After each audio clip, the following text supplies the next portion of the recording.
La filosofía es algo así como la matemática de las palabras. Filosofar no es ni tan ajeno ni tan difícil. Un modo geométrico. Ahí tengo yo otra pregunta.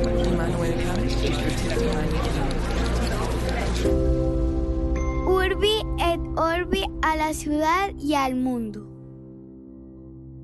Buenos días, buenas tardes, buenas noches. No se asusten por la duración de este episodio y más bien escúchenlo por partes si no disponen de todo el tiempo para hacerlo en una sola sentada. Es más, en los primeros 5 o 10 minutos se van a dar cuenta de por qué valió tanto la pena alargar la conversación. Deus Caritas Est en latín, Dios es amor en español, es el título de la primera encíclica del Papa Benedicto XVI, proclamada el 25 de diciembre de 2005, en el primer año de su pontificado. En ella, el entonces sumo pontífice de la Iglesia Católica habla de dos cosas principales. La primera, el amor de Dios por el ser humano, que se traduce en el amor que los humanos están llamados a tener entre sí. La segunda, de carácter mucho más práctico, es la manera como el amor al prójimo debe traducirse en acciones concretas en el mundo para cumplir con el mandamiento del amor. En su texto, de enorme rigor argumentativo, Benedicto XVI entra en diálogo con Nietzsche y también con Marx, sentando las bases intelectuales de su pontificado, pero aún más importante, dejando en claro que el Dios cristiano, más que castigador, debe entenderse como un Dios de amor. Este es el tercer episodio de nuestra 5ª temporada, El amor de Dios.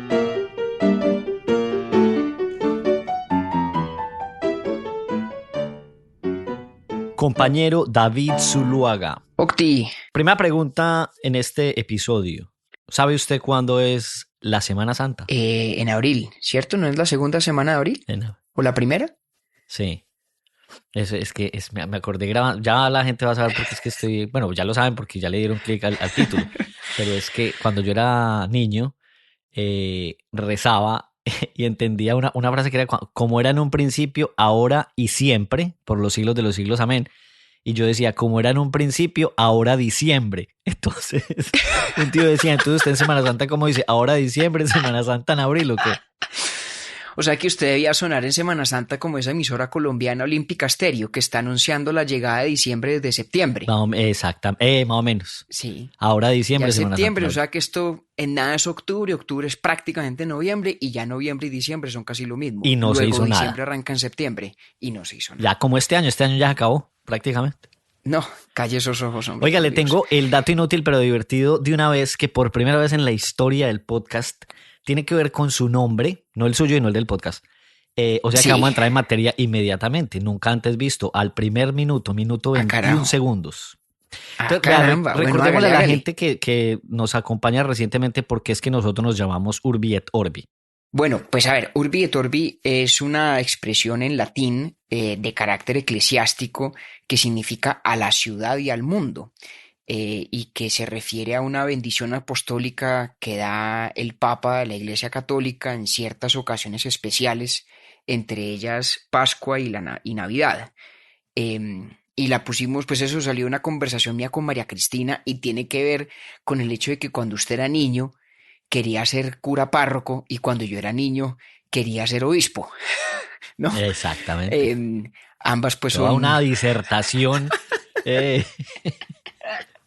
para llegar a ese nombre. Sí, Lo más sí. bacano es que llegó realmente así pues de repente un poquito en una conversación de María Cristina con usted en la casa. Claro. Eso fue lo que me pareció más bacano de todo. Claro, porque nos pusimos a charlar de qué es lo que queríamos hacer con Urbi et Orbi y digamos, como esto es usted y yo, ponernos a charlar y a conversar de filosofía y hacerlo público, pero digamos proclamando nuestras opiniones, por así decirlo, como si tuvieran alguna autoridad, tiene inevitablemente unas ínfulas, pues que yo encuentro cómicas, pero nos parecía gracioso reconocer esas ínfulas al compararlo, este ejercicio, muy respetuosamente con esa bendición apostólica que es cosa mucho más seria, ¿no?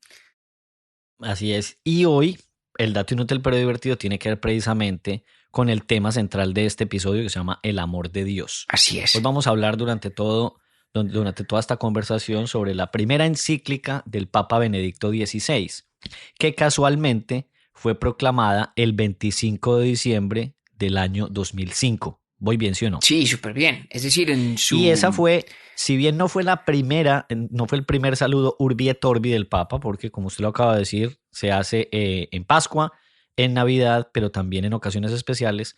Pues la primera ocasión especial del papado de Benedicto XVI fue su primer saludo Urbi et Orbi, pero este podría haber sido el día en que emitió o proclamó el segundo saludo Urbi et Orbi a la ciudad del mundo el 25 de diciembre de 2005. Correcto, porque el primero fue cuando lo eligieron papa, pues en abril de ese año. Que ese mismo año, conversábamos nosotros ayer, en la Semana Santa de ese año, ese Urbi et Orbi estuvo todavía bajo el papado de Juan Pablo II. Sí, sí, la Que fue memoria su no me segunda falla. semana, su última Semana Santa, que fue además es bastante recordada por la comunidad católica, porque fue, pues, además de la última muy especial, porque pues ya el Papa Juan Pablo II estaba Sí, bastante enfermo, pues ya para entonces. así es. Y bueno, pues de pronto empecemos con una precisión Octi. Urbi et Orbi es un podcast de filosofía, no es un podcast de religión y Sí, no es tampoco un podcast de teología. de acuerdo. Y hago esa precisión. El nombre es meramente circunstancial a Total, lo que acaba usted de contar. total. Y tiene, digamos, esa inspiración, pues, puramente biográfica, porque usted y yo crecimos en familias muy católicas, apostólicas y caldenses. Pero entonces, ¿por qué, por qué nos dio por hacer este capítulo de la mano de esa primera encíclica de Benedicto XVI? Le voy a, por lo menos, compartir mis razones que yo creo que usted me las acogió, diría hasta con entusiasmo cuando se lo propuse. Pues lo Total, primero, porque además yo recuerdo que así como el episodio de Bhagavad Gita, el de Benedicto XVI fue un episodio que usted me había propuesto desde hace rato. Es exactamente. decir, el fallecimiento del Papa Benedicto el pasado 31 de diciembre, para ser honestos, no tuvo que ver con la decisión o la intención suya de hacer este episodio, No, yo creo que la sino precipitó. más bien con su producción intelectual, que es lo que vamos a hablar ahorita. Exactamente. Yo creo que la precipitó, pero usted sabe que siempre habíamos querido hacer este capítulo. Y Ujú. muy bueno que traiga a colación el que hicimos sobre la Bhagavad Gita, que finalmente también es un texto de carácter religioso. Y hacemos estas cosas, yo diría un poco en el espíritu con que a veces abordamos a Borges o a la poesía. Lo digo primero para reconocer con cierto pudor que estamos aquí un poquito allende las fronteras de nuestros conocimientos, porque yo no soy teólogo profesional, como no soy un crítico literario ni cosa que se le parezca. Y aún así hablamos de Borges porque nos gusta, y aún así vamos a hablar de Benedicto porque, y ahora explicaré las razones, porque nos gusta también. Y no se trata tampoco de una reflexión, digamos, de carácter doctrinal o estrictamente evangelizadora. No. Lo que pasa es que, obviamente, la filosofía en la tradición occidental, pero más en la vivencia de millones de personas, tiene muchísimos vasos comunicantes con la religión y por lo tanto con la teología. Ahí hay un diálogo fecundo y que para mí ha sido un descubrimiento muy placentero. Además, le voy a reconocer, Octi, y le cuento a nuestros queridísimos y eternamente cinco pelagatos que yo tampoco es que hubiera leído mayor cosa de teología hasta que nos dimos a la tarea de preparar este capítulo que fue, o ha sido mejor, excusa para una exquisita inmersión en la obra de Benedicto XVI. Entonces, dicho eso, como esas precisiones, ¿por qué a mí en lo personal me parecía tan chévere que habláramos de él? Yo creo que le voy a ofrecer, Octi, un par de razones, a lo mejor usted tendrá las suyas adicionales. La primera es que O a Benedicto, lo mejor o coincidimos, a lo hágale a mejor ver usted coincidimos, cómo o a le lo va mejor con eso. coincidimos. La primera es que Benedicto es un gran intelectual, o era un gran intelectual, ¿no? Joseph Ratzinger era uno de los grandes teólogos de la iglesia. Hay un historiador de la cristiandad que es profesor de Princeton, se me escapa ahora el nombre, que hace muchos años escribió un artículo para el New York Review of Books sobre Benedicto XVI y decía una cosa que, bueno, no tengo yo la autoridad para decir que sea cierta, pero el hecho de que él la dijera ya le da unos señales, ¿no? Decía que la última vez que la Iglesia Católica había estado presidida, por un intelectual de la estatura de Joseph Ratzinger había sido en el siglo XIII con el Papa Inocencio IV. Que fue un papa muy importante por una cantidad de razones y por temas de los que de hecho yo hablé en mi disertación doctoral, en los que no voy a entrar, tienen que ver con la idea de las personas corporadas, ¿no? De que los grupos humanos puedan ser personas. Algún día le echamos esa historia, Octi, a nuestros pelagatos. Pero esto lo pongo de presente para que sea claro que estamos tratando de una persona cuyo rol, digamos, en la vida cultural de nuestro tiempo es el de un grandísimo intelectual, no solamente de un líder religioso, no solamente del pastor de la Iglesia Católica, el pastor principal durante su pontificado, sino un grandísimo intelectual, ¿no? Y desde mucho antes de ser papa, Benedicto, cuando se hizo el Concilio Vaticano II, ese gran momento de reforma, de actualización, si queremos llamarlo así, de modernización de la Iglesia Católica que ocurrió en la década de los 60, entre el 62 y el 65, Benedicto asistió como perito, como uno de los principales asesores teológicos del Concilio Vaticano II, y luego, durante el papado de Juan Pablo II, se convirtió en el prefecto para la Congregación de la Doctrina de la Fe, que es, digamos, el órgano de la Iglesia Católica que se encarga de vigilar, digamos, la correcta interpretación de la doctrina. Es el órgano de la ortodoxia, ¿no? Ortos, correcto, doxa, opinión, ¿no? El órgano de la correcta opinión sobre los asuntos de fe. Es uno de los vehículos institucionales a través de los cuales la Iglesia católica se asegura de que haya claridad y unidad de criterio en su magisterio y en su doctrina. Entonces es un rol fundamentalmente intelectual. Yo creo que uno no exagera diciendo que Benedicto, siendo prefecto de la Congregación para la Doctrina de la Fe, era el Chief Theological Officer de la Iglesia Católica. Creo que si él me oyera, no le gustaría esa descripción porque señalaría que el verdadero Chief Theological Officer es el Papa. Pero, en realidad, el tipo que está detrás echándole cabeza a estos intríngulis de la teología y de la dogmática cristiana y católica en particular, pues es Benedicto durante el papado de Juan Pablo II. Es un gran intelectual y tiene otra característica, Octi, que a mí me encanta. Me encanta.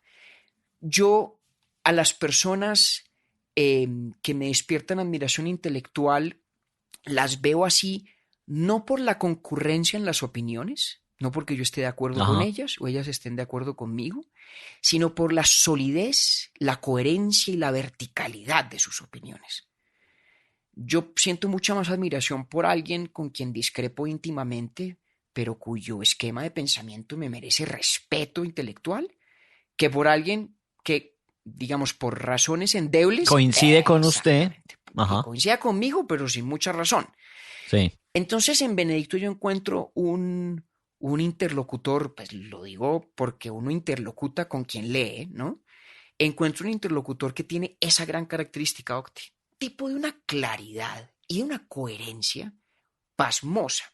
Sí. Y yo lo veo, por ejemplo, en el hecho de que él siempre quiso evitar en su teología las salidas fáciles a las crisis y a las críticas que se le hacen con frecuencia al catolicismo, tanto en su doctrina como en sus posturas, digamos, institucionales. Entonces usted a Benedicto le podía hablar de la ordenación sacerdotal de las mujeres, del celibato de los sacerdotes, de la imposibilidad de comulgar para las personas divorciadas que se casan en segundas o terceras nupcias. Usted puede hablarle a Benedicto de todos esos temas. Y él siempre, siempre volvía a los principios fundamentales de la teología para justificar las posiciones en las que creía. Uno puede estar de acuerdo con ellas o no, pero de lo que yo creo que no admite duda es que sus argumentos son fuertes y profundos, al menos dentro de la cosmovisión que él tiene. Entonces a mí me parece que es un tipo respetable, un tipo interesante y que nos dejó una cantidad de ideas que vale la pena explorar. Entonces, como me cae bien por esas razones, Octi, me cae bien por ser un gran intelectual, un intelectual profundamente coherente y que tenía ese hábito como de volver siempre a los primeros principios de las cosas para dirimir las preguntas que se le hacían. Por todas esas razones, me parecía chévere que hiciéramos un capítulo de él porque creo que lo merece desde ese punto de vista como pensador y un poquito como reivindicación también, ¿no? Porque, pues como me cae bien por esas razones, a veces me extraña que incluso personas muy, muy fieles parecen no tener una imagen muy amigable de Joseph Ratzinger, del Papa Benedicto. Para allá iba y yo. le doy la última razón. Haga la última, yo le echo la mía. La última razón, antes de que me apunte eso. Era un gran latinista. Usted sabe. No, pues que ahí sí, mejor comparto, dicho, lo tiene a usted muy cerquita. Claro, y yo comparto con Borges el honor de alguna vez haber sabido latín. Ya se me olvidó, estoy tratando de recuperarlo. Pero Benedicto era un señor Pero latinista. ojo pues porque Y usted además, está tratando de recuperar el latín desde la primera temporada, entonces aquí total, va a pasar dos total. cosas. O aprende usted otra vez latín o yo termino el Quijote. ¿Cuál será primero? Pues, huevón, quiero decirle que voy a terminar yo primero de reaprender latín porque en mi licencia de paternidad, gracias a Clemente, he estado súper juicioso estudiando otra vez, ahora sí en Ay, serio. juepucha, entonces me va a tocar a mí Claro, ponerme al día porque yo sí voy claro. atrás del Quijote, Ah, mejor usted ha dicho. colgado. Usted ha Hey, colgado, maestro. Entonces, imagínese, este man era un súper latinista. Tanto así que acuérdese que la declaración, el declaratio, en el que él le anuncia a los fieles, y lo hace en el contexto de un consistorio de cardenales en el Vaticano, que renuncia al papado, sí. es una declaración en latín. Me cuenta un amigo que sabe estas cosas, que hasta tiene su cosa graciosa, Octi, porque como Benedicto leyó en latín su renuncia, y nadie habla latín y nadie entiende latín fuera de ese recinto, los medios de comunicación se demoraron en darse cuenta de que el Papa había renunciado. Ah, no jodas. Claro, salvo por una periodista italiana que sí sabía latín y llamó pues a su periódico, a la, Y qué sé dijo, no, yo, espere que este man renunció. sí, y creo que no le creían. Entonces, Ay, pero ¿cómo marica, no así? Yo sabía sí, eso. el man acaba de renunciar, pero como nadie sabía latín. Y le doy la última razón ahora sí de verdad, para que no nos extendamos en el elemento biográfico. Era un gran músico y un hombre de una gran sensibilidad musical. Era pianista, le encantaba Mozart. Es una familia de grandes talentos musicales. Su hermano, que era sacerdote y murió hace ya varios años, era el director de uno de los coros de niños más espectaculares en Alemania. Y Benedicto incluso tiene un artículo muy, muy, muy bello sobre la música y la belleza en particular, la experiencia de lo estético como un vehículo para entrar en contacto con Dios.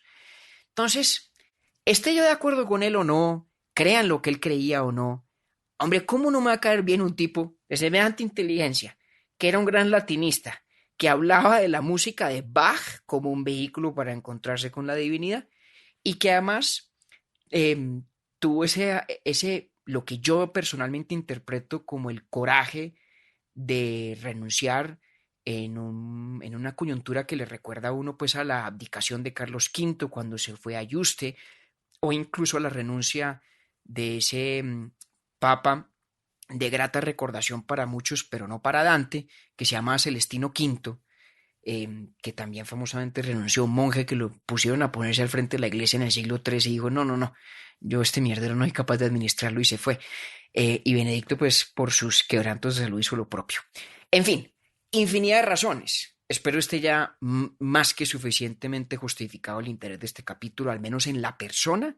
Ya veremos si los oyentes estarán de acuerdo en la sustancia. Yo solo voy a agregar algo corto y es precisamente, tiene que ver con algo que usted dijo en su justificación. Y es que en mi caso, yo fui una de esas personas que, si bien no fui escéptico ni contrario a Benedicto XVI, sí fui un poco indiferente a su papado.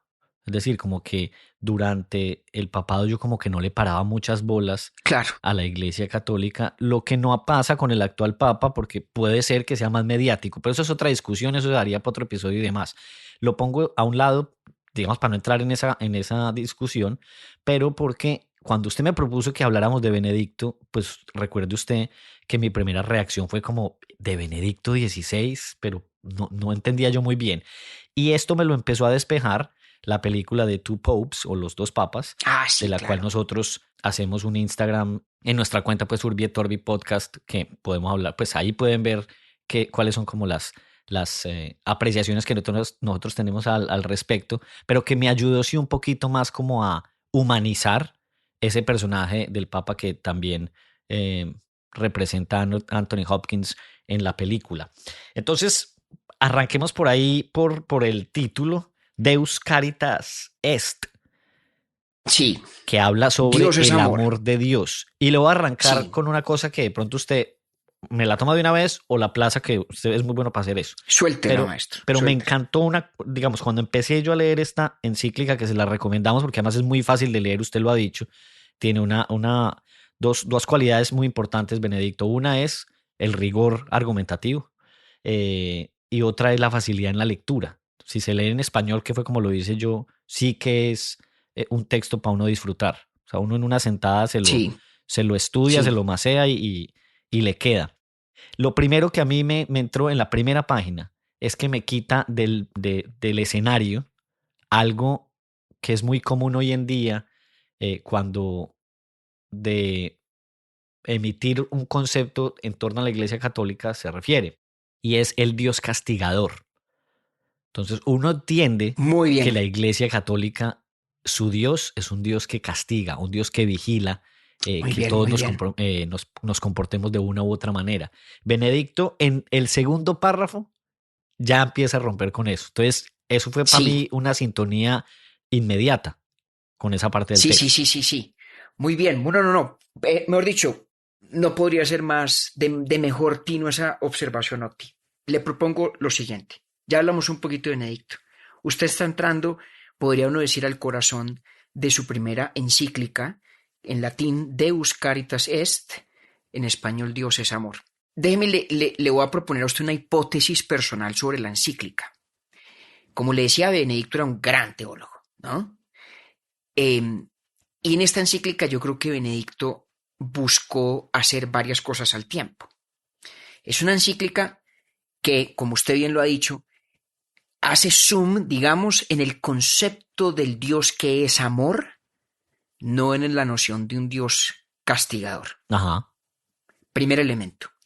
Segundo elemento, es una encíclica que de manera muy sucinta recoge, creo yo, los postulados esencialísimos de su teología.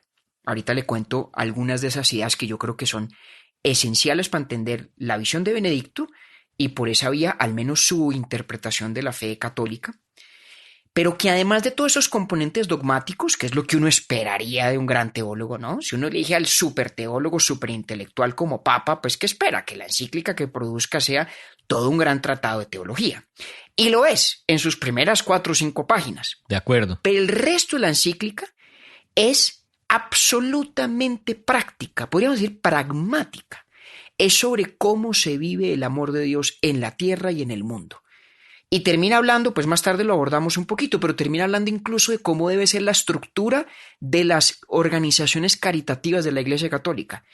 Ajá. Cosa que, Rompedorcísimo también. claro, Porque hay otra claro, cosa que usted sabe que ya me preguntó antes de que arrancáramos a grabar, que a mí me encantó y es algo que usted va a desarrollar más adelante, y es la manera como aborda unas críticas muy fuertes que se hacen desde dos miradas importantísimas en la filosofía, que son Nietzsche y Marx. Entonces claro, claro, claro. los No, no, atiende y no. los cita. Claro, porque es que este es un man que está en diálogo con la tradición filosófica. Este es un tipo que entendía bastante bien a Hegel, a Heidegger, a Nietzsche y Ajá, sobre todo a Marx. Y ya lo voy a explicar por sí, qué hago énfasis en Marx. Entonces, el gran teólogo, su primera encíclica, espera uno una descarga de profundidad, fiel a sus sí, capacidades, se la da y además, digamos, telegráficamente, ¿no? En 4 o 5 páginas está dicho básicamente todo lo esencial, podríamos decir, y luego se va a lo práctico. ¿Qué significa en el mundo el hecho de que Dios sea amor? Entonces yo creo que es una encíclica primero que busca aclarar el tono teológico de su pontificado. ¿Se acuerda que le conté que Ratzinger había sido prefecto de la Congregación de la Doctrina de la Fe? sí, señor. Ese es un rol un poco antipático, ¿no? Acuérdese que, bueno, tal vez no lo recuerde usted, pero cuando él lo eligieron papa, le decían como el Rottweiler de la fe, y antes de ser papa incluso lo ponían a él como si fuera el prefecto de disciplina, ¿no? El ala antipática del papa bonachón Juan Pablo II. Pero absolutamente, Tenía esa imagen. absolutamente. Ahora, lo que Sí, pasa es que hay razones de mucho fondo para que la Iglesia Católica, dada su cosmovisión, insista en preservar la integridad doctrinal de sus planteamientos. ¿Y cómo se preservan? Pues tiene que haber una fuente de autoridad. Eso tiene, digamos, unas justificaciones bien importantes, pero es un rol que sí, era percibido como antipático. Entonces vuelve y sí. juega. Si usted es el prefecto para la Congregación de la Doctrina de la Fe, que además históricamente había sido antes el Santo Oficio, ¿no? Era la misma oficina que en su momento estuvo a cargo de la Inquisición. Y a usted le dicen el Rottweiler de Juan Pablo y todo esto, pues seguramente la expectativa era hablar del Dios que infunde miedo, ¿no? El Dios castigador. Entonces, Claro, no. si sigue esa línea, por supuesto, ese era Eh, lo que se esperaba, digamos. entonces ahí tiene usted. Primera inversión de expectativas. Descarga de profundidad teológica, sí, pero con un macro apéndice práctico de cómo vivir en el mundo del amor de Dios. Segundo desafío a las expectativas. ¿Usted esperaba el Dios del Rottweiler de Juan Pablo? Pues no, es el Dios del amor. Y la tercera, que es muy importante, además para entender, creo yo, la vocación de su pontificado, como lo interpreto, es el rol que juega Benedicto en el marco de todas las disputas de la Iglesia alrededor del propio Concilio Vaticano II. No vamos a hacer un podcast de historia eclesiástica, pero en muy resumidas cuentas, cuando se hizo el Concilio Vaticano II, que introdujo una cantidad de reformas conceptuales importantes, una de las más, digamos, polémicas de ellas es conceptualizar a la iglesia como el pueblo de Dios, ¿no? Populum Dei. Y esa conceptualización de la iglesia como el pueblo de Dios, digamos, produjo una cantidad de teologías mucho más liberales que la ortodoxia católica, con una visión más democrática de la iglesia. ¿Correcto? Acuérdense que esto ocurre en los 60, 62, 65. Los álgidos Sí. 60, los 60 de Marx. ¿No? Por eso, hasta el final de sus días, uno de los grandes interlocutores de Benedicto es Marx. Y entonces, frente a esas reformas del Concilio Vaticano II, también aparece un ala teológicamente muy conservadora de la Iglesia que se opone a las reformas del concilio. Hay unos grupos incluso que en algún momento fueron sujetos de excomunión, aunque ya algunos han sido reincorporados a la Iglesia Católica. Y digamos que en todas las décadas posteriores al Concilio Vaticano II ha habido como una puja entre teologías más liberales y teologías mucho más conservadoras, unas proclamando pues que el espíritu del Concilio Vaticano II hay que llevarlo mucho más allá, las teologías liberales, otras diciendo que hay que corregirlo, las teologías más conservadoras, ¿no? Y Benedicto se encuentra en un punto fascinante como persona, porque como le contaba al principio, había sido un asesor teológico del Concilio Vaticano y fue hasta el último de sus días un gran defensor del concilio, pero fue también un muy acucioso intérprete que insistía en la integración del concilio, en el marco de la tradición de la Iglesia. Entonces, yo, al menos como yo lo veo, Benedicto quiso hacer un pontificado donde intentó reconciliar esas visiones contrapuestas, siempre buscando proteger la unidad de la Iglesia y la integralidad de su tradición y de las reformas que introdujo el concilio. Entonces, esta es una encíclica muy poderosa porque busca hacer todas estas cosas. Busca decirle a todo el mundo, hey, pilas, a ustedes que son los teólogos que me están leyendo, sepan que lo que yo le juego es a defender al Concilio Vaticano en su correcta interpretación como coherente con la tradición toda de la Iglesia. Y le dice a los Sí. fieles, ustedes que creen que yo vengo aquí a proclamar una divinidad terrible, ¿no? A la visión de Dios que quema Sodoma y Gomorra porque no hay suficientes hombres buenos en ella, pues sepan que ese no es el Dios del que vengo a hablar. Vengo a hablar del Dios que es amor. Y ustedes que creen que yo vivo en las nubes, ¿no? Y que vivo en el universo de las ideas platónicas y por allá desconectado del mundo, sepan que vengo a hablarles del Dios que es amor, vuelto realidad, hecho Oiga, realidad en la conducta del cristiano y de la propia iglesia en el ejercicio de la caridad. Eso como para ¿se decirle acuerda? Espere, lo es que que creo está que muy hace la bueno, porque encíclica. vea, póngale pues cuidado, póngale pues cuidado. ¿Se acuerda que hace 15 días usted me puso a pensar en Bolívar y en Lincoln y que no hay... ¿Se acuerda de eso? Sí, sí, sí. Pues me está poniendo usted a pensar ahora en una cosa. Y es que, ¿qué tal si Benedicto lo que estuvo haciendo esos 8 años fue preparando la iglesia para el completo amor de Dios que desarrolla en esta primera encíclica y quién sino un franciscano para llevarlo a cabo? Hombre, pues, Usted sabe que a mí me gusta hombre, echar globos, eso es lo pues, mío. ¿por qué no? ¿Por qué no? Yo, la verdad, pues, yo no he estado en un Sobre todo porque conclave. es que en la película además, usted fíjese la cercanía que hay en esa relación. Pero bueno, mejor dicho, yo creo que la Bacanísimo, pues película, déjemelo ahí. dejémoslo ahí, la película yo creo que Eh, es una especulación bella y en la que yo decido creer, porque me parece una historia bella. bonita, es muy bonita. Sí, a mí me gusta esa hipótesis. Em, Pero Bueno, venga, perdone ahí es que lo saqué de onda, nos pero va a es tocar, que... no, nos va a tocar hacer un sequel sobre intrínculis de política eclesiástica, que esa vaina es fascinante, ¿no? Ah, ¿Se no, pues ahí me imagina? tiene a mí, ¿dónde compro la boleta? Y especulamos sobre cómo habrá sido ese cónclave que eligió a Francisco, ¿no? Pucha. El Sí, cónclave que eligió a bacano, Benedicto, bacano. pues sabemos que fue muy rápido. Yo pareciera que eh, el Espíritu Santo estaba decidido antes de tiempo en esa materia. Pero bueno, mire, entonces, todo esto que decía como para que uno entienda por qué esta encíclica es tan importante y tan poderosa. Y una pequeña nota al pie de página. ¿Usted sabe cuándo leí yo esa encíclica por primera vez, Octi? No, señor. En el colegio, tenía como 16 o 17 ¿En años, serio? en clase de religión con mi profesora Dianita Rosso. No creo haber entendido Vea. mayor cosa, pero fíjese que me quedó apuntada en la cabeza desde entonces, cosa que tengo que agradecerle a Dianita. Bueno, Entonces, ¿qué iza bandera hoy? La y sabe profesora bandera Diana. para Dianita Rosso, con quien no hablo hace Claro. muchos años, pero por quien guardo tanto afecto. Por ella y por Pilo, que fue mi otra gran profesora de religión, y Mechitas Godoy, las profesoras del colegio. Bueno, en fin. Entonces, mire, para ser más expresos todavía en lo que usted dice, Octi, Mechitas Godoy, muy costeño de nombre. no, Mechitas recachaca, totalmente cachaca. Óigame, pero Sí. entonces, mire, es más, tan preciso es lo que usted decía sobre la imagen del Dios castigador que le voy a contar una cosa que a mí me sorprendió. Leyendo un libro de Benedicto, que precede por muchas décadas su pontificado, es decir, lo publicó siendo Joseph Ratzinger, me parece que en el 68 o 69, o sea, muy poco después del Concilio Vaticano II, libro en el que ya emprende la tarea que le estoy yo aquí atribuyendo a esta encíclica, ¿no? La de encauzar la debida interpretación del concilio. En ese libro que se llama Introducción al Cristianismo, Octi, hubo una cosa que a mí me impactó mucho cuando la leí, para que vea lo en sintonía que estamos.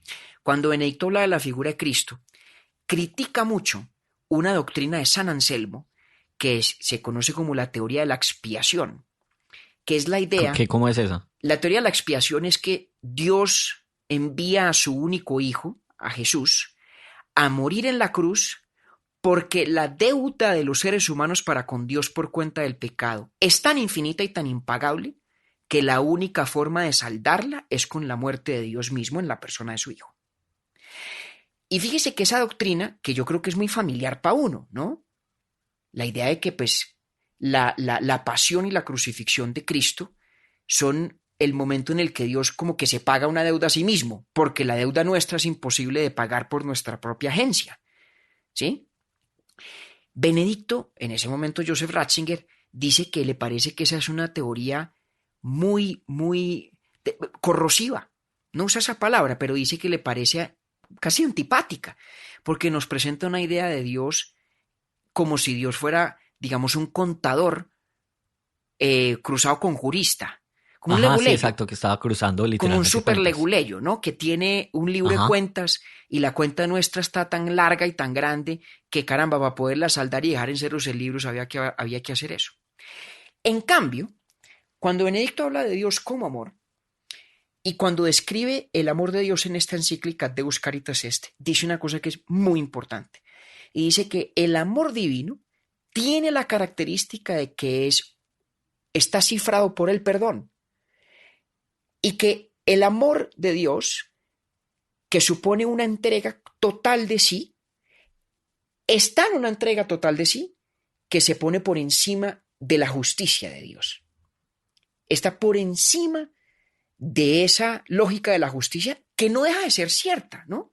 Ojo, Benedicto dice, no hay que negar que Dios, claro que juzga, y claro que nos va a juzgar en función de nuestras vidas y nuestra conducta. Si no fuera así, en el universo y en el mundo no habría justicia, ¿no?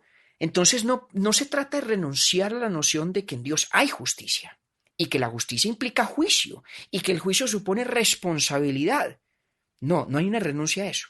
Pero hay un reconocimiento de que la justicia va de la mano de un amor que es perdón y que por ser perdón y por ser amor está por encima incluso de la justicia misma. Entonces lo que usted ha hecho es muy importante porque va totalmente en la línea del planteamiento de Benedicto. Entonces ahora, para no irnos como siempre solemos usted y yo por todas las ramas posibles, ¿qué es lo que dice Benedicto en esta encíclica? Dice, bueno, mire, primero entendamos qué es el amor, ¿cierto? El amor tiene muchísimas expresiones en la vida humana. Hay Que además textualmente dice eso, que se ha convertido hoy en una de las palabras más utilizadas y también de las que más se abusa, a la es cual damos correcto. acepciones totalmente diferentes. Es Lo estoy correcto, ¿no? citando textualmente. Total, total. Y fíjese que hay incluso un empobrecimiento del lenguaje en el uso que le damos a la palabra amor, ¿no? Hay gente que ama correr, que ama tomar Coca-Cola, ¿no? Eso Mejor lo dicho, había ya usted hablado en algún episodio por ahí los primeros. tal vez sí, fíjese, Sí, ya sí, eso sí. es un síntoma de la vejez cuando uno empieza a repetirse, ¿no? O Y de la, Bene- de que somos del eje cafetero. sí, o de la coherencia o de todas estas cosas a la vez. El hecho es que Ajá. Benedicto dice, mire, la vida humana obviamente tiene una cantidad de dimensiones en las cuales encontramos al amor, ¿no? Incluso hay un escritor que usted sabe que a mí me gusta mucho, que es C.S. Lewis, el autor de las Crónicas de Narnia, que fue Sí. un gran apologeta de la cristiandad. Él no era católico, él era anglicano, se convirtió, pues digamos, ya de viejo, y escribió unos textos muy bellos, digamos, de defensa de la visión cristiana del mundo, muy interesantes. Uno de ellos, que se llama Los Cuatro Amores, hace una especie de catálogo de los amores principales que son naturales en la vida de los seres humanos, ¿no? Lo que los griegos llamaban sorge, que es algo así como el afecto, algo así como el amor de una madre por un hijo, la amistad, filia, el amor romántico, eros, y el amor divino, en griego ágape, en latín caritas, Deus caritas Ajá. est. Entonces Benedicto dice, mire, él simplifica un poco esa historia y dice, los amores humanos podemos describirlos todos como formas de eros. ¿Y qué es lo importante entender aquí? Dice Benedicto, hay que entender dos cosas. La primera es que eros es consustancial a la realidad humana. Y eso no es un invento de la cristiandad. Y Y lo dice así textualmente tal también. cual, ¿sí o no? Y no sé si usted se Sí. percató que Benedicto menciona a uno de los textos que a usted más le gustan en la historia de la filosofía, que es el Simposio de Platón sobre el amor. Ay, entonces ahí fue donde más me Papá. divertí. Benedicto le está hablando a usted, Octavio. Ese huevonadas. ¿Y qué dice? Mire, Lo bueno de eso es que contémosle aquí a los pelagatos, que usted me pilló porque me veía muy silencioso y yo nada que le decía, hasta que usted me llamó y me dijo, ¿cierto que usted no ha leído a Benedicto? Y yo, hombre, ¿qué le voy a claro, decir? Mentiras, no lo he leído. conociéndolo a usted, yo, este man apenas termine de leer esa encíclica, levanta el teléfono y me llama. Como Y no le me ha escribí a las 2 de llamado, la mañana. ahí está. Entonces, ¿qué dice Benedicto? Dice, vea lo que decía Platón. Lo que decía Platón lo cita Benedicto diciendo, aquí hay una verdad importante.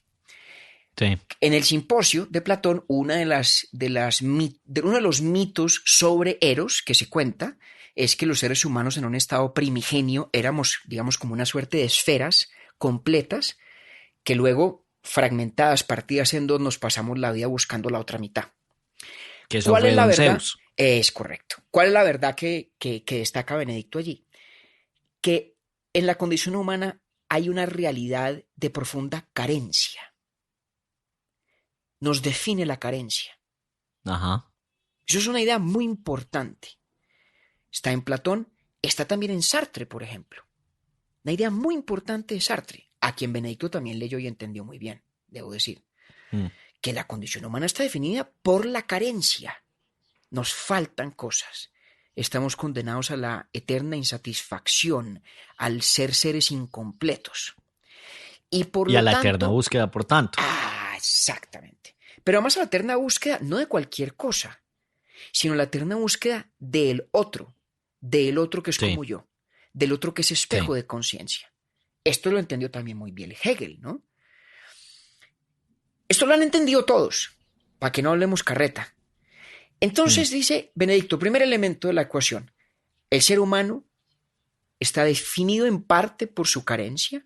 Eso es un reflejo constitutivo de su finitud. No lo digo yo, no lo dice Benedicto, no lo dice la doctrina cristiana, lo decimos todos. Lo dice la conciencia que cualquiera tiene de sí mismo en un ejercicio mínimo de autorreflexión, lo dice Platón, lo dice Sartre.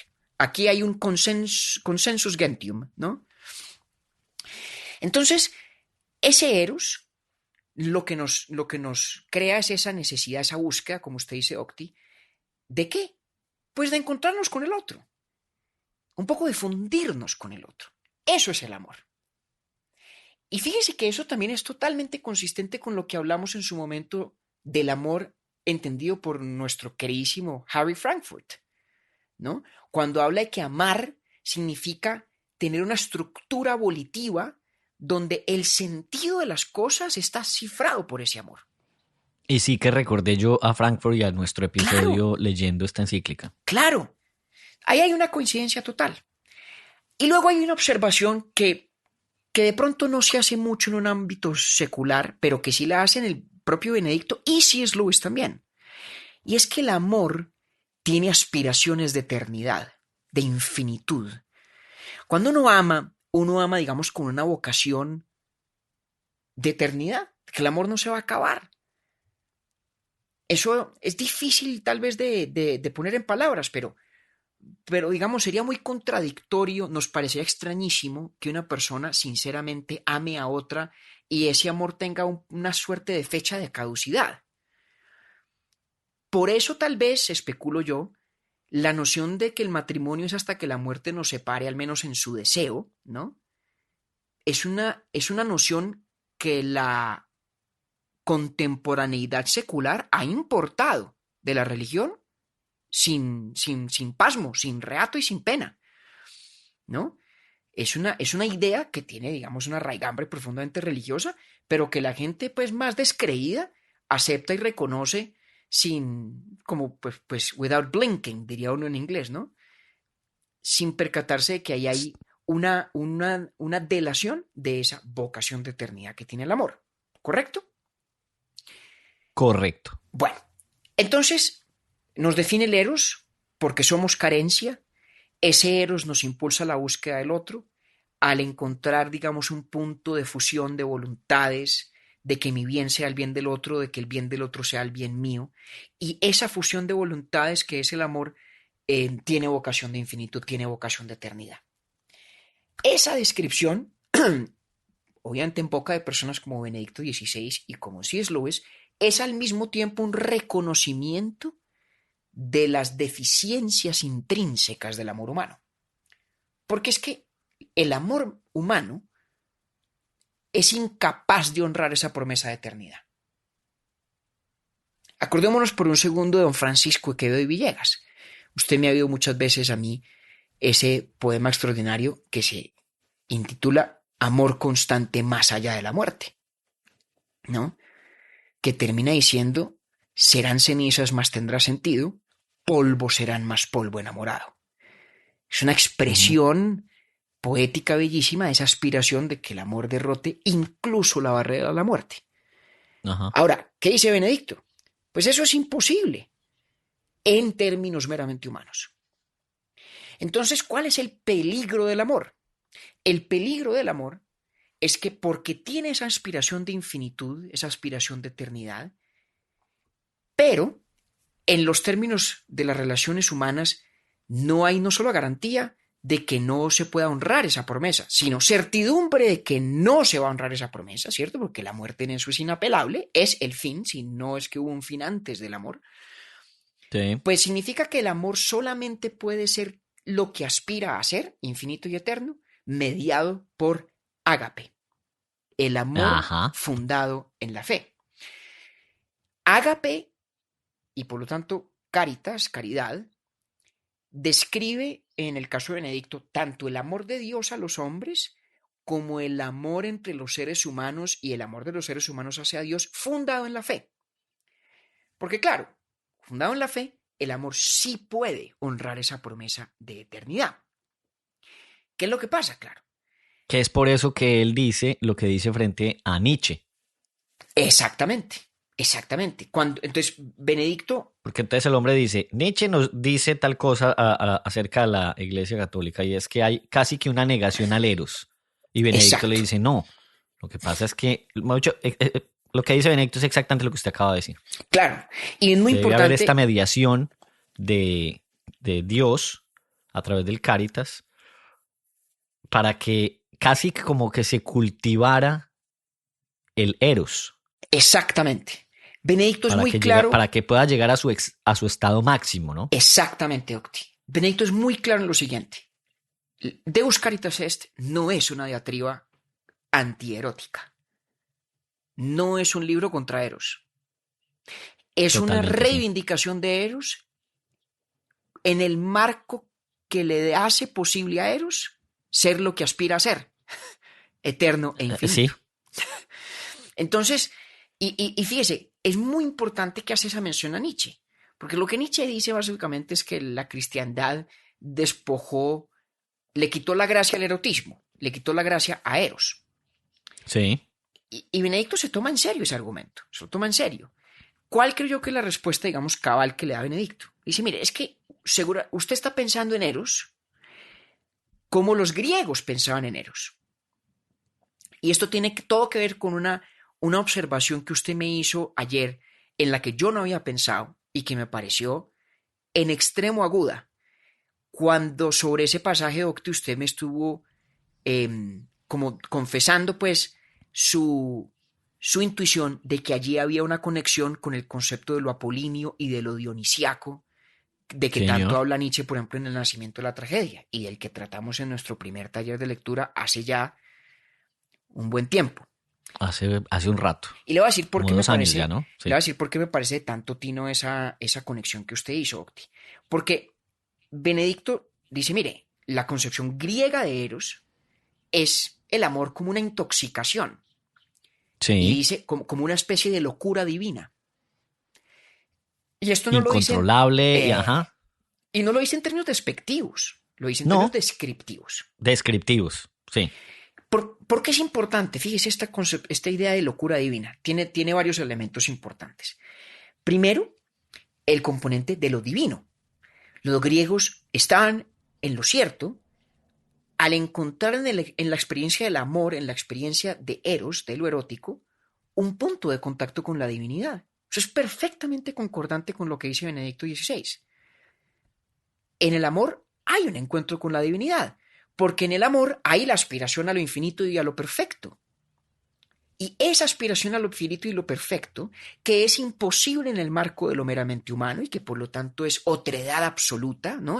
Es totalmente otro, totalmente no humano, eso es lo divino. Entonces, primero, los griegos van bien en que encuentran en lo erótico un punto de contacto entre la realidad de lo humano y, digamos, el resquicio que nos deja entrever lo divino. Pero como es una locura divina, en la concepción griega, digamos que ese eros, que es una vivencia de la divinidad, es un eros, digamos, salido de sus cabales. Es un eros que supone, por ejemplo, el abandono de la individualidad. Y entonces aquí piensa uno, como usted me hizo caer en la cuenta ayer, en lo dionisiaco, en los misterios de Eleusis, en el ditirambo, ¿no? En las bacantes de Eurípides. Piensa uno casi que en el mal de San Vito, medieval también. Sí. Piensa uno en estas experiencias de éxtasis donde las personas, digamos, abandonan por completo su yo. ¿Qué es lo que pasa con esa forma de experiencia de lo erótico? Que si bien puede ser una forma de contacto con lo divino, tiene dos características. La primera es que no puede más que ser episódica. Los Eso es misterios muy de importante. Eleusis, eso es muy importante. Los misterios de Eleusis ocurren en un momento determinado del año. Eso no es todo el Sí. tiempo, ¿no?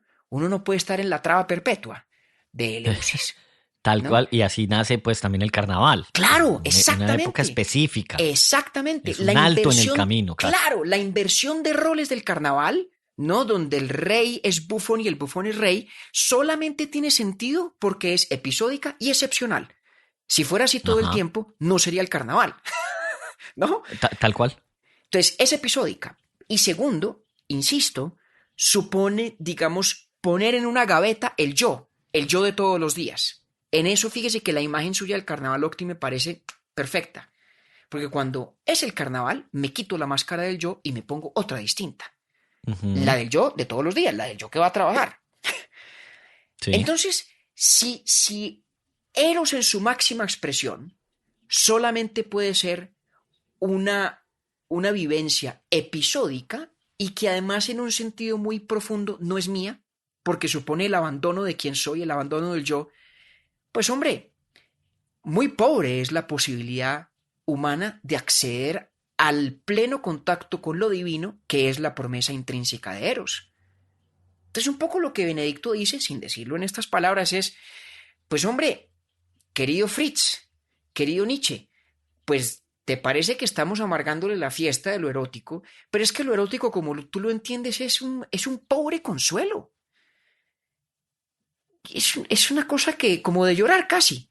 Qué pesar que esta experiencia que nos define como humanos, que es la de Eros, la de la carencia, la de la búsqueda del otro, la del encuentro y la, digamos, unión de voluntades con el otro, qué tristeza que esa experiencia, cuya vocación es la perpetuidad, la infinitud y la perfección, no halle más vehículo de expresión, no halle más Que lo manifestación que lo episódico, que la catarsis, que ocurre, Sí. pero cesa, y cuyo valor reside precisamente en que cesa, y que mientras está ocurriendo además, no es propiamente mía y no soy yo, enteramente yo quien la vive. Entonces, ¿cuál, según Benedicto, es la gran promesa del cristianismo? Que a través de la fe, y por lo tanto de esa nueva versión más elevada del amor que es ágape, que se funda en la fe, todo aquello que Eros aspira a ser es posible, pero es posible solamente a través de la fe, solamente en el reconocimiento de que Dios, en el acto de la creación, es la expresión más pura del amor que se da, y que esa expresión de amor que ya existe en la creación se renueva y se hace más concreta todavía en la divinidad de Cristo. Esa es la teoría aquí. Tremendo eso. Claro. Ahora, ¿por qué a mí me parece tan interesante? Como si ya no hubiera dado suficientísimas razones en ese sentido. Benedicto tiene una cosa muy chévere, Octi. Cuando Benedicto estaba estudiando teología, en esa época estaba como en boga una cosa que se llamaba el neoescolasticismo. Era, digamos, una especie de intento por recuperar en el marco de la teología cristiana el estilo y la forma de reflexionar acerca de la naturaleza de Dios de Santo Tomás, que es, digamos, digamos, la cumbre más luminosa del escolasticismo medieval.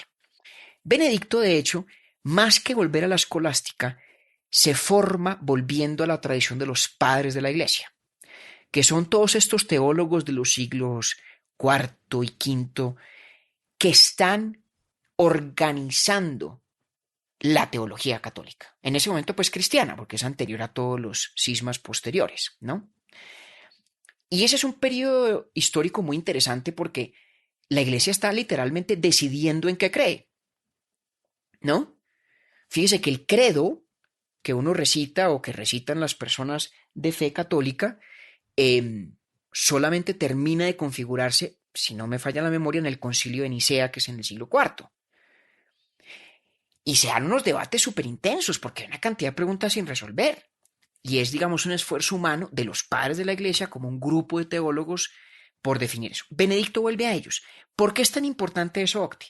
Porque esa reflexión de los padres de la Iglesia se da en el contexto del helenismo.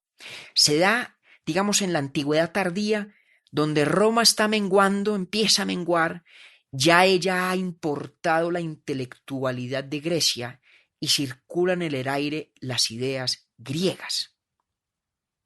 Y la más importante en este ámbito es Logos. ¿Usted se acuerda, Octi, yo no sé, de niño, de cuando iba o cuando va a misa, que el Evangelio, según San Juan, es un poquito críptico? Es el Evangelio preferido de Benedicto XVI. No porque lo haya dicho, sino porque lo infiero por lo que dice de él y por su teología. Pero el Evangelio de San Juan arranca diciendo, en el principio era el verbo, la palabra, y el verbo estaba ante Dios, y el verbo era Dios. Caramba, esa vaina, ¿qué significa el verbo, la palabra? Significa logos. La palabra griega que corresponde al inicio del Evangelio según San Juan es logos. En el principio era logos, y Dios era logos, o es logos. Uh-huh. ¿Qué significa logos en griego? Significa, sí, palabra, pero significa razón, significa inteligibilidad. Entonces, cuando Benedicto, guiado por los padres de la Iglesia, que asimilan este legado del helenismo y que dicen Dios, el Dios nuestro, el Dios cristiano, es logos, y se aferran allí a la tradición del Evangelio de San Juan, Benedicto dice, yo soy un defensor de que la fe y la razón van de la mano, de que la fe no es la renuncia a la razón, es la profundización de la razón. Y Dios es logos. Y ojo a la cadena de raciocinio, y ya va a ver por qué traigo todo este cuento de logos a colación. Que Dios es logos significa, dice Benedicto, primero, que el mundo es inteligible, comprensible. Si Dios no fuera logos, la creación no encarnaría inteligencia, no tendría lógica ninguna. El mundo no estaría abierto a la comprensión de los seres humanos. Si comprendemos algo, si algo del mundo nos es inteligible, es porque el mundo es logos hecho objeto, ¿no? Es logos encarnado. Y si el mundo es logos encarnado es porque el mundo procede de un logos, de una razón, de un verbo, ¿no? Palabra, razón, comunicación, lógica, inteligibilidad, todas están en la misma vecindad semántica de logos, y todo eso es Dios. Ahora, Pues Dios hizo el mundo a su imagen y semejanza. bueno, al hombre, no al mundo todo, al hombre. Al hombre, perdón, sí. ¿En qué sentido? Pues en que el hombre tiene logos, tiene acceso a logos. El hombre, o el ser humano, pues, es la criatura que tiene la llave de la inteligibilidad. Exacto. Ajá. Sí, ¿Cuál sí, es sí. el misterio de la fe? El misterio de la fe es que haya inteligibilidad. Pero el hecho de la inteligibilidad, de que el mundo es comprensible, es el hecho de la razón. Benedicto era un gran reivindicador del lugar de la razón. Y entonces lo que él decía es que los padres de la Iglesia asimilaron en su teología al Dios de los filósofos y fueron más allá de él. Entonces, al decir que Dios es logos, están asimilando al Dios de los filósofos. Eso lo encuentro uno en Platón, eso lo encuentro uno en los presocráticos, ¿no? Lo encuentro uno en Parménides incluso, ¿no? La doctrina del ser de Parménides es una doctrina de que lo que existe es inteligible, es comprensible. Entonces, cuando uno con San Juan dice Dios es logos, y en el principio fue el logos, que se traduce pues como el verbo o la palabra, lo que está diciendo es que la existencia del mundo es comprensible y es inteligible. ¿Qué es lo que pasa? La gran revolución que introduce el judaísmo primero y que luego profundiza el cristianismo es que ese logos no es una inteligencia anónima, impersonal e inconsciente. Esa inteligencia es una persona. Fíjese, antes de dar ese paso a decir que esa inteligencia o ese logos es persona, Benedicto, los padres de la Iglesia, Platón, están en la misma página, por ejemplo, con Einstein. ¿Se acuerda cuando hablamos de Einstein que decía que en el ejercicio del científico hay detrás un acto de fe en la convicción de que el universo es inteligible? ¿Se acuerda? Ajá, sí. Pues bien, ahí Einstein está también, diciendo, claro, si el mundo es inteligible, caramba, es un misterio, es inexplicable que exista la inteligibilidad misma. El quehacer del científico tiene por premisa la certidumbre injustificada de que el mundo es comprensible. Certidumbre que, en las palabras de San Juan, pues se funda en el hecho de que el mundo es logos. La transformación que introduce el judaísmo es decir, no, y ese logos es una persona. Dios es una persona. ¿Qué significa que Dios sea persona? Significa que Dios es una forma, es que ahí se vuelve difícil, ¿no? Porque uno no puede decir es un ser, no puede decir es una criatura, no puede decir es un sujeto, ¿no? Pero Dios se relaciona. No es una cosa impersonal y anónima. Dios entabla relaciones. Dios elige al pueblo de Israel. Dios hace un pacto con Israel. Dios negocia con Abraham. Acuérdense, pues ahorita que yo mencioné el pasaje de Sodoma y Gomorra, en donde hay una negociación entre Abraham y Dios para definir cuál es el número mínimo de personas justas que hay que encontrar allí para que Dios en su justa ira no queme ambas ciudades, ¿cierto? Que usted me hacía ayer, digamos, me recordaba que en cambio no es así en Bhagavad Gita. Allí sí son unas entidades. No, para nada. Es más, una de las grandes críticas que hacía Benedicto, digamos, a lo que él llamaba como la religiosidad de nueva era, ¿no? New Age, es que en estas, digamos, síntesis que algunas personas buscan entre el cristianismo y religiones o tradiciones religiosas como el hinduismo o el budismo, el gran problema de eso es que esas otras religiones carecen de una noción personal de la divinidad. Sí. Cuando el cristianismo es, por encima de todo, una concepción de la divinidad como persona. Sí. Es más, Deus Caritas Est, en su segundo párrafo, dice, ser cristiano es encontrarse con un evento, con una persona que da a la vida un nuevo horizonte y una dirección decisiva y un norte decisivo. Ser cristiano es encontrarse con un evento, con una persona. Quien tenga una relación con la divinidad, perdón, una concepción de la divinidad impersonal, está en otro universo teológico. ¿Y por qué me corregí cuando dije relación? Porque el punto precisamente es que uno solamente puede tener relación con la divinidad cuando la divinidad es persona. No se puede tener relación con lo impersonal y lo anónimo. En ese sentido, yo creo que Benedicto diría que el teísmo de un tipo como Voltaire, por ejemplo, que creía que existía un Dios que creó el mundo y luego se ocupó de otras cosas y se desentendió de nosotros, pues es perfectamente coherente. Porque si el Dios creador no es persona, o si la divinidad creadora no es persona, no tiene sentido concebir que haya una relación entre la divinidad y los individuos y las personas. Seguramente habrá formas de reflexionar alrededor del hinduismo que puedan poner esto en entredicho o en discusión, porque de todas formas, pues Arjuna en la Bhagavad Gita está hablando con Krishna, ¿no? Que es una personificación, pero es una personificación de una divinidad que por encima de todo es impersonal, que es el todo, el Atman, ¿sí? ¿Se acuerda que lo hablamos? El Atman, ajá.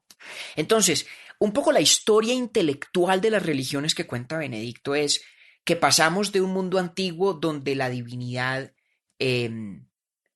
digamos, es plural, o unos mundos donde la divinidad no es plural y sí es universal como el Atman, pero es impersonal, a un mundo donde la divinidad es personalísima, ya en el judaísmo, ya en el Dios del Antiguo Testamento, a luego pasar a un mundo donde se profundiza esa personalidad porque Dios se vuelve persona en el mismo sentido en el que lo somos nosotros.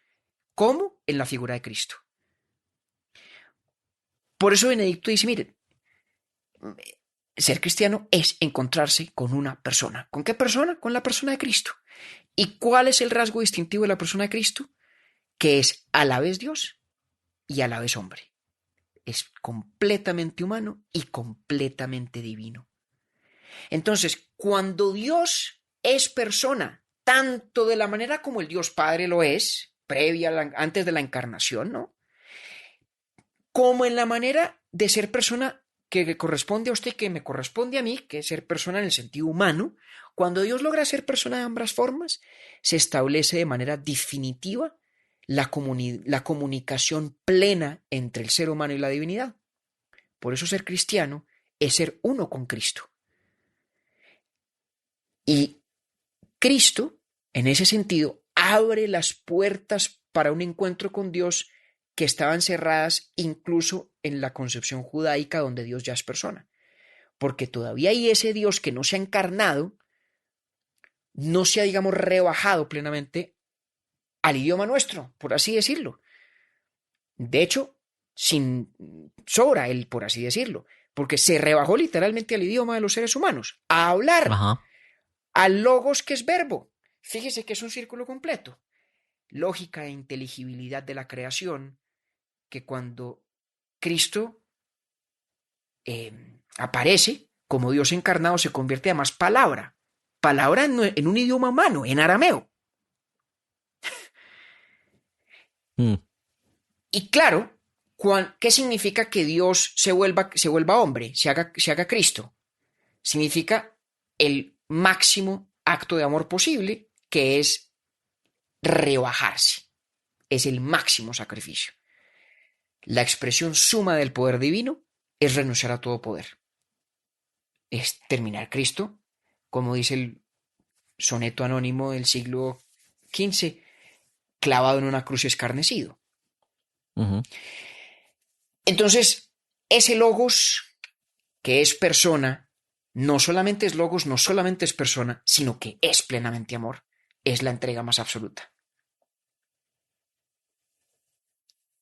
Fíjese, Y ¿no? ahí en la segunda parte, pues la última, que es mucho más concreta, como él mismo lo describe, lo que hace es llevar todo lo que desarrolló en la primera parte a un tema mucho más específico, práctico de cómo Claro, llevar ese mandamiento del amor al prójimo por medio de la caridad. Y exactamente. me encantó porque por ahí entonces es que atiende al segundo paciente, que es Marx. Exactamente. Y no es una transición accidental.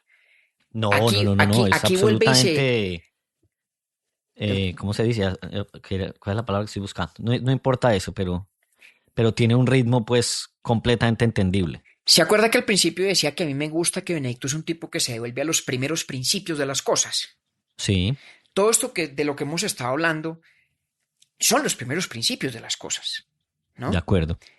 Ahora, ¿cómo pasa eso, Benedicto, a hablar de las organizaciones caritativas de la Iglesia Ajá. y de la concreción de cómo uno debe, cómo el cristiano o el católico debe ser una encarnación de la caridad en Traducir el ese mundo? amor de Dios. Exactamente, pues ¿cómo? Por lo que le acabo de decir al final. En la figura de Cristo, que es Hijo de Dios, ¿cierto? Pero a la vez es Dios mismo, se abre la posibilidad de la profunda, de la más verdadera y más concreta hermandad posible entre los seres humanos, ¿no?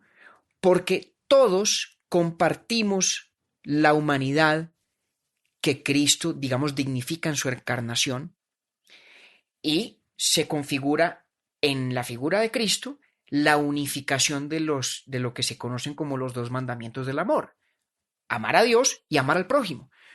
Cuando Cristo aparece, ¿qué es lo que ocurre? Que Dios se volvió prójimo.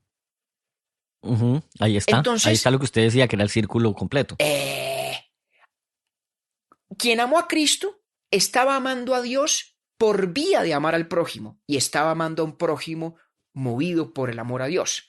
¿Cierto? Entonces, en la doctrina de Benedicto, o en la interpretación de Benedicto, porque es doctrina que le precede, pues por mucho, el amor, cuando se canaliza por Cristo, unifica plenamente el amor divino o el amor a Dios y el amor al prójimo, al vecino.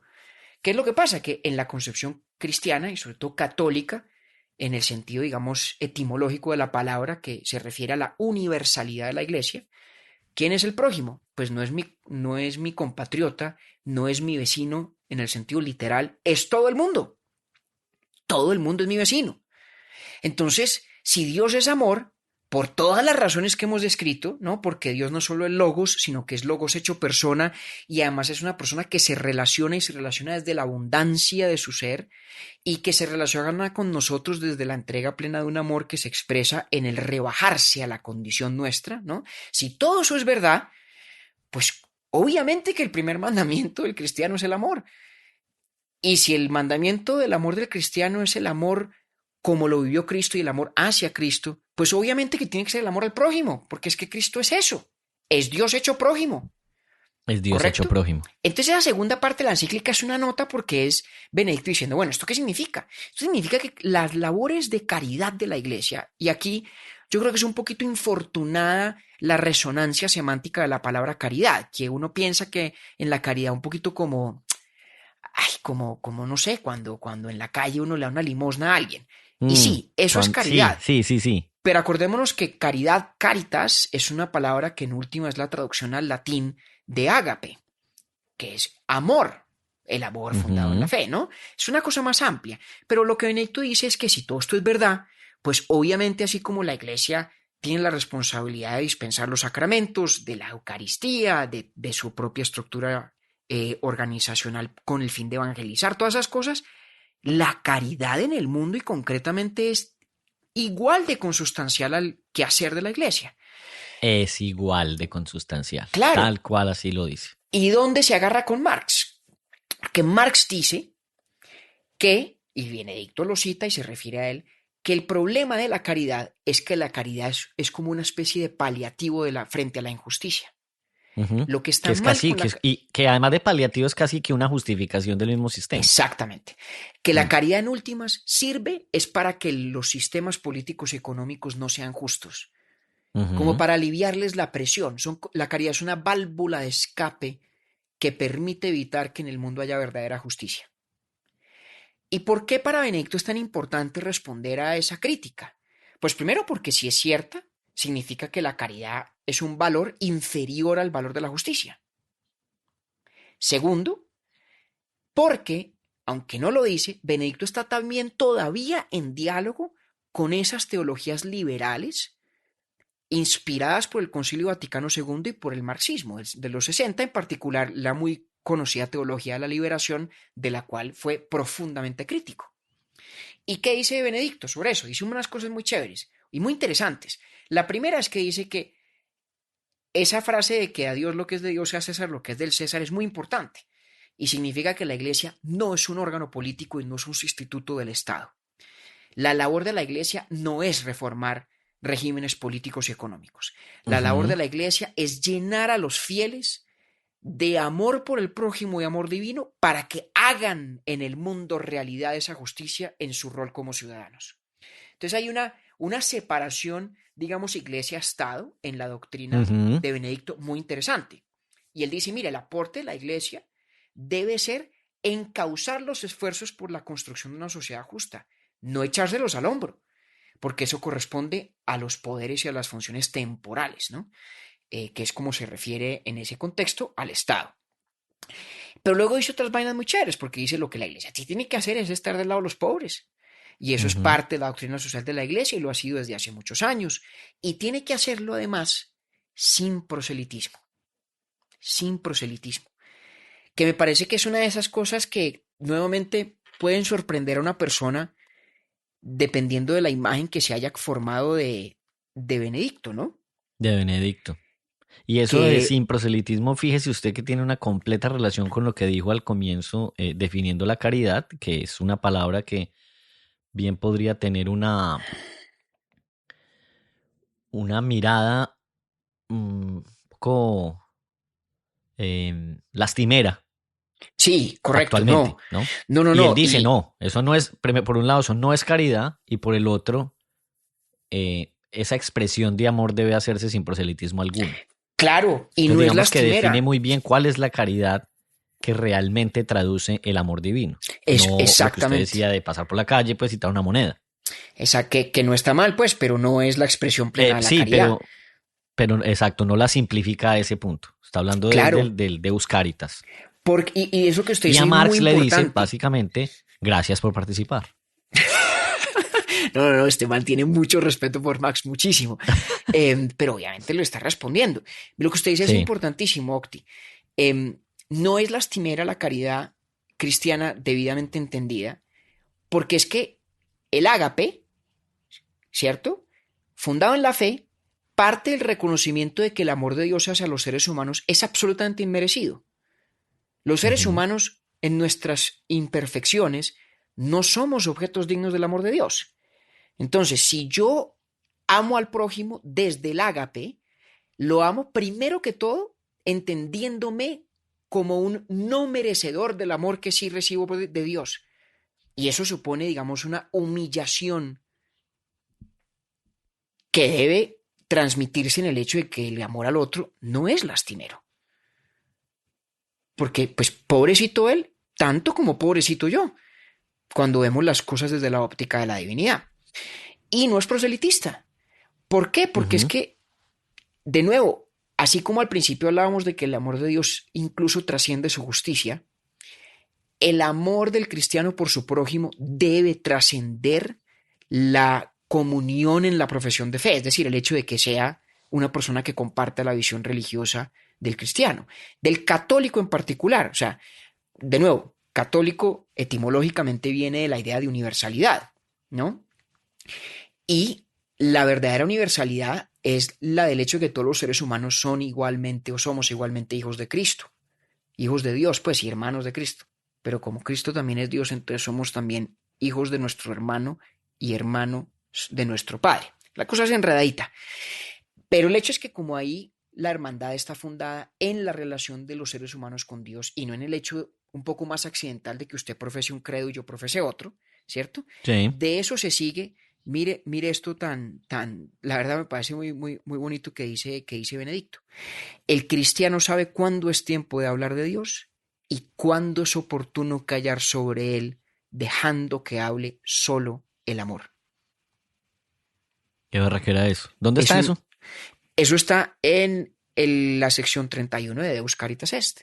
Vea, yo pasé saltando por ahí, pues, porque me resonó esa obra cuando usted lo acaba de leer. Mire esa belleza. Eso es muy bonito. O sea, un papa que está diciendo, claro, esto es una posición religiosa y esto es una posición de fe y la caridad del cristiano se ejerce desde la fe y no puede ser escondiendo a Dios, pero no es un ejercicio de proselitismo. Y recuerda eso, una historia muy famosa de... Pero fíjese la importancia de que sea el papa. Claro, imagínate, eso es muy poderoso. Eso es muy poderoso. Eso es muy poderoso. Eso me recuerda una historia que me echaba a mí mi gran amigo Luis Girón sobre San Francisco de Asís, cuando en la Regula non Bulata, que era como la constitución pues, de los franciscanos, puso un requerimiento de que ningún franciscano portara espadas, portara armas. Sí. En plena época de las cruzadas. Precisamente por rehusarse a la imposición, a la evangelización violenta o a la imposición de la fe. Tremendo. Y la historia es larga, pero llega al punto de que San Francisco se va a conversar con un sultán y le advierte en pilas, hermano, eso termina en una de dos cosas: o usted lo convierte a él o el tipo lo mata. Y ni uno ni lo otro. Hicieron amistad. Sí. Y ni el sultán se convirtió ni mató a San Francisco, hicieron amistad. Digamos que ese es el tipo de conducta que yo creo que Benedicto está tratando de ensalzar acá, sin que haya timidez de parte del cristiano respecto de su fe, pero sin que la puesta en práctica del mandamiento del amor sea, digamos, un ejercicio de proselitismo. Muy interesante, Tess. ¿Qué dice él ahí? Digamos, hasta el arco completo, hermano. Sí, claro. La mejor defensa de Dios y del hombre, por ahí anoté, consiste precisamente en el amor. Oiga, sí. No me imaginaba yo cuando empezamos a hacer Urbi et Orbi que íbamos a hacer un episodio sobre Benedicto XVI. Y menos me llegué yo a imaginar que iba a ser el más largo en la historia de Urbi et Orbi, porque yo creo que este es el episodio más largo hasta ahora, ¿o no? Es probable. Bueno, o al menos uno de los 3 más largos. Bien puede serlo. Pero hombre... Pero valió mucho la pena. Yo quedo contento y agradecido con usted que me cogió la caña. A mí también me pareció una conversación lo más de sabrosa. Y es más, ese librito que me mandó usted por WhatsApp está bueno. Vamos a ponerlo por ahí en una historia en Instagram por si lo quieren curiosear. Sí, porque es muy interesante. De verdad que se disfruta mucho leyendo a Benedicto XVI. Sí, y yo digamos Otra de las sorpresas de estar haciendo este podcast con usted, no como con Jeremy Bentham, que todavía no lo supera. Yo quedo muy contento y me parece chévere, además, Octi, que nosotros que tenemos un espíritu ese sí que ecuménico, ¿no? Aquí se le da entrada a todas las ideas de toda proveniencia, desde que tengan mérito intelectual. Pues hombre, sería francamente una negligencia no tratar uno de entender las raíces intelectuales y la lógica íntima de una de las fuerzas culturales que define la humanidad como la conocemos, pues desde hace 2000 años, que es el cristianismo, y qué mejor que hacerlo por vía de un teólogo y un pensador de la talla de Benedicto, que además en su persona conjugó un poco las dos partes de su encíclica, ahora que lo pienso, ¿no? Es como si la primera parte dogmática fuera la primera parte de la vida de Benedicto XVI y la segunda parte de cómo llevar el amor de Dios, el agape, a la realidad con nuestros vecinos, con los demás seres humanos, pues es la segunda parte de su vida, que es su pontificado, cuando le toca retirarse de su actividad intelectual como prefecto de la Congregación para la Doctrina de la Fe, a dedicarse a ser el verdadero pastor y evangelizador como cabeza de la iglesia. Fíjese, las dos partes son las dos partes de su vida. Qué bonita esa reflexión. No sé si el profesor que usted citó al principio era uno que se llama Gary Wills, el que dijo que Benedicto. No sé, hombre. No estoy seguro. Me quedo con se lo debo, le debo ese dato. Se me olvida. Lo ponemos en Instagram.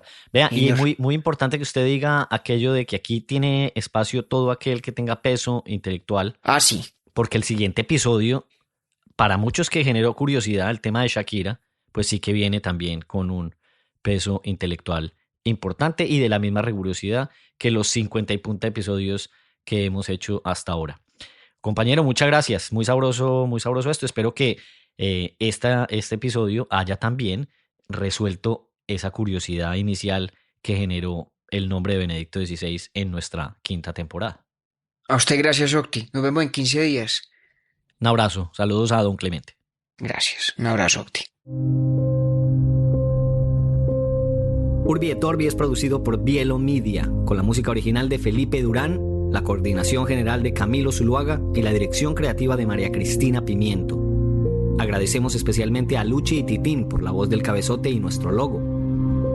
Nosotros somos David Zuluaga y Octavio Galvis. Feliz día, feliz tarde o feliz noche.